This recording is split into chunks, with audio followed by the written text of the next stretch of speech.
Hello hi everyone, I hope you are doing well. So अब हमारे exam को सिर्फ लास्ट के 40 डेज़ बचे हुए हैं।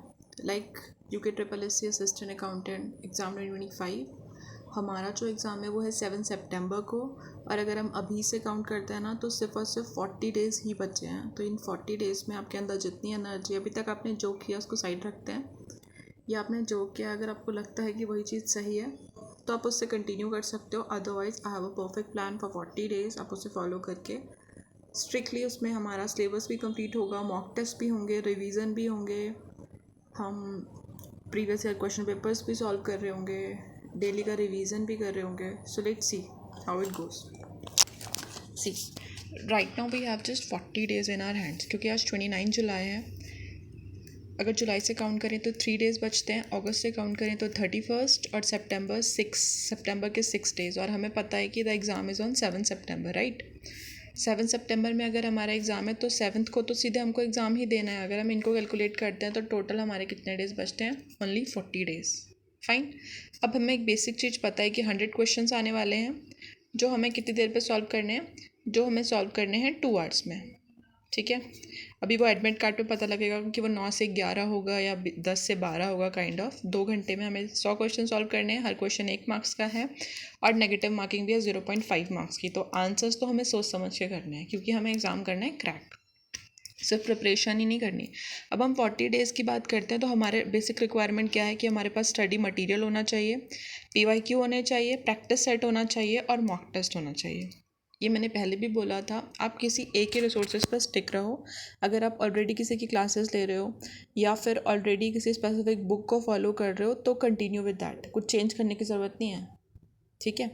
लेकिन अगर अभी तक आपने स्टार्ट नहीं करी है और आपको लगता है जो आप पढ़ रहे हो वो सही नहीं है, तो आप मेरे साथ 40 डेज़ के प्लान में इन्वॉल्व होकर वो चीज़ स्टार्ट कर सकते हो। सो ये मैंने आई थिंक एक शॉर्ट में भी दिखाया कि आई हैव 2 बुक्स। एक है ये जो है अरिहंत पब्लिकेशन की, उत्तराखंड असिस्टेंट अकाउंटेंट की। और इसमें क्या है, इसमें कंप्लीट सिलेबस है। अगर ऑफिशियल रिकॉर्ड्स की बात करूँ तो ऑफिशियल रिकॉर्ड्स में कंप्लीट सिलेबस दिया है ये वाला। ठीक है।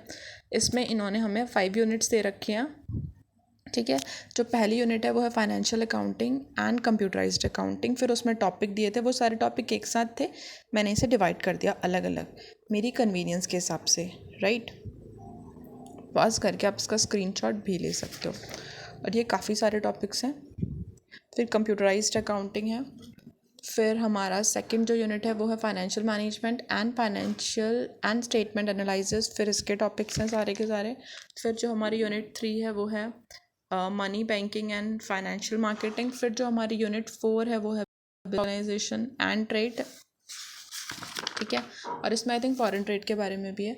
उसके बाद यूनिट नंबर 5 जो है वो है बिजनेस इकोनॉमिक्स एंड स्टैटिस्टिक्स। और इसमें स्टैटिस्टिक्स का पोर्शन का अलग इंपॉर्टेंस है।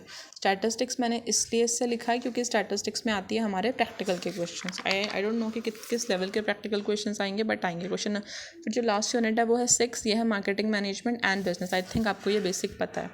और अगर मैं स्पेसिफिक बुक की बात करूँ तो इसमें पूरा का पूरा सिलेबस दिया हुआ है, पॉइंट वाइज दिया है कवरेज, और चैप्टर वाइज एग्ज़ाम पैटर्न दिया हुआ है, और लेटेस्ट सॉल्व पेपर दिया है। लेटेस्ट सॉल्व मतलब सिर्फ 2022 का दिया है। तो ये है इसका, और हम इसके अकॉर्डिंगली प्लान बना के चलेंगे।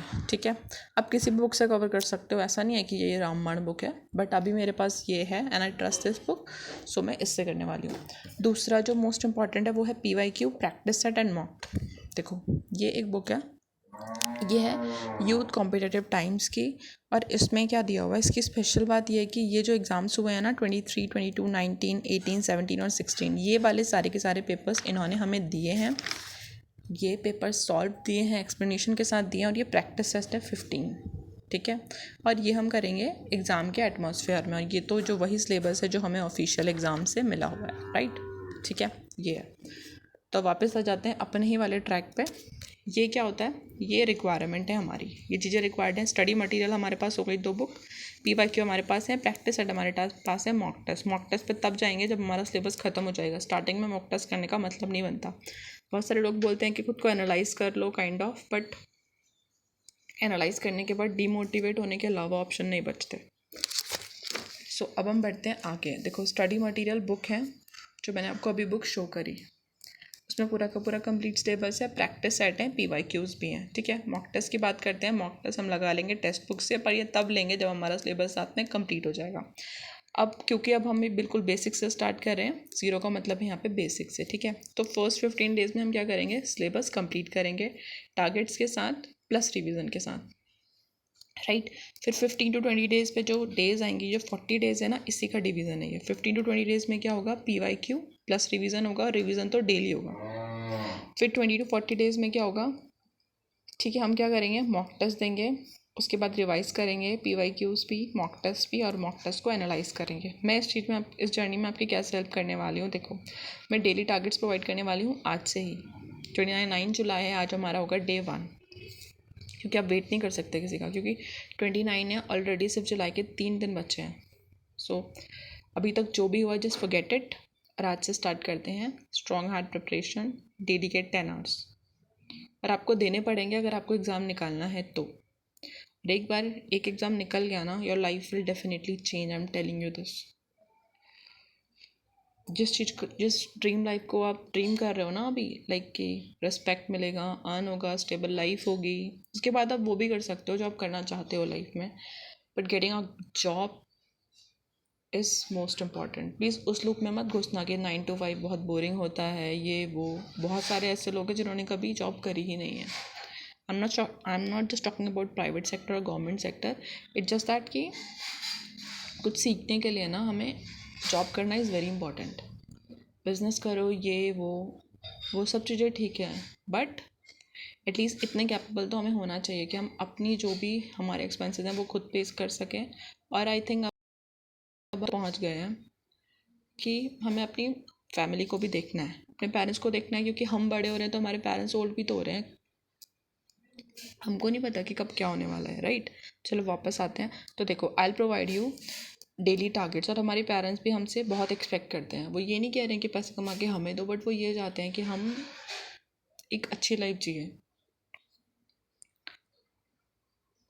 तो what I will do is will provide you daily targets, उसके बाद रिवीजन सेशन 2 घंटे का डेली होगा। जो भी मैं दिन भर में पढ़ूंगी उसको मैं रिवाइज करूँगी 9:30 पे, 9:30 से 11 PM तक, 9:30 to 11 PM, ठीक है। रिवीजन होगा, लाइव होगा। अगर आपको उसमें इन्वॉल्व होना है तो यू आर मोस्ट वेलकम, लेकिन अगर आपकी अलग स्ट्रेटजी ऑलरेडी चल रही है, आपको कुछ अलग टाइमिंग है, तो आप उसके साथ कंटिन्यू कर सकते हो। हम प्रैक्टिस सेट भी करेंगे, हम इसमें PYQs भी करेंगे, 16, 17, 18, 19, 20, 23 जितने भी अभी तक एग्ज़ाम हुए हैं उन सब के, ठीक है। अब जब मैंने बोला है ना 10 आवर, तो 10 आवर का मेरे पास एक टाइम टेबल है जो आप भी फॉलो कर सकते हो। That will help you genuinely. ये देखो, this is the time table. This is कि मॉर्निंग में फर्स्ट शिफ्ट हमारी हो सकती है 9 AM to 11 AM, then we have morning में ही सेकेंड शिफ्ट 10 AM to 1, ठीक है। उसके बाद ऐसा नहीं है कि कंटिन्यूसली आपको 10 घंटे पढ़ना है, ऐसा वाला नहीं है, ब्रेक भी हो रहे हैं बीच में। This will help you, I am telling you, this will help you. उसके बाद इवनिंग जो शिफ्ट है वो है 4 PM से 7, और उसके बाद इवनिंग की जो लास्ट शिफ्ट है जिसमें रिवीजन होगा, right, 9:30 to 11, 9:30 to 11 PM. This will definitely help you, genuinely will help you। और जैसे कि आपको पता है कि 7 सितंबर को एग्ज़ाम है, तो let's start. See I have a thought also, this one दिख रहा है आपको, the secret of getting ahead is getting started, right. क्योंकि हम बहुत बार सोचते रह जाते हैं कि हमें ये करना है या वो करना है, काइंड ऑफ। तो ये बुक मार्क बनाया है वैसे मैंने मेरी बुक के लिए। So and the second one is see believe you can and you are halfway there. So साथ में स्टार्ट करते हैं हमारी UKPSC की, UKPSC नहीं सॉरी, UKSSC की लास्ट 40 डेज़ की जर्नी साथ में क्रैक करते हैं। I try to come live, but हाँ, एक चीज़ I can give you a surety, अगर आप ये 40 डेज़ का प्लान स्टार्ट करते हो, it will help you a lot revision process में भी। क्योंकि हमारी प्रॉब्लम क्या होती है, हम आगे पढ़ना तो चाहते हैं बट हम रिवाइज नहीं करना चाहते। और बात ये नहीं है कि मैंने जो 2 बुक्स दिखाई हैं यही बिल्कुल एग्ज़ाम के ऐसे रामबाण है, दैट्स नॉट द केस। आपके पास जो भी बुक है जस्ट ट्रस्ट दैट, क्योंकि सब में सिलेबस सेम ही है। अगर आपके पास सेपरेट बुक्स भी हैं तो भी चलेगा। द प्रॉब्लम इज़ कि आपको वो डेली रिवाइज करने पड़ेगा, पूरे दिन भर में जो भी आपने किया उसको रिवाइज़ करना पड़ेगा। PYQ आपको एनालाइज करने पड़ेंगे। PYQ आंसर देख के मत करना, PYQ बिना आंसर देखे करना। और उसके बाद मॉक टेस्ट, जब आपको एक्चुअल में पता लगेगा एग्ज़ाम की कंडीशन में बैठ के कि 2 घंटे के लिए आप बैठोगे और उसमें आप 100 क्वेश्चन सॉल्व करोगे, तब आपको पता लगेगा। सरप्राइजिंगली वहीं पे जाके बैठोगे तो फिर प्रॉब्लम देगा। So let's start it together. All the best for your exam. First of all the best for your preparation in 40 days की जर्नी में। We'll grow together. So thank you. Keep watching. Keep supporting. Bye bye. Take care.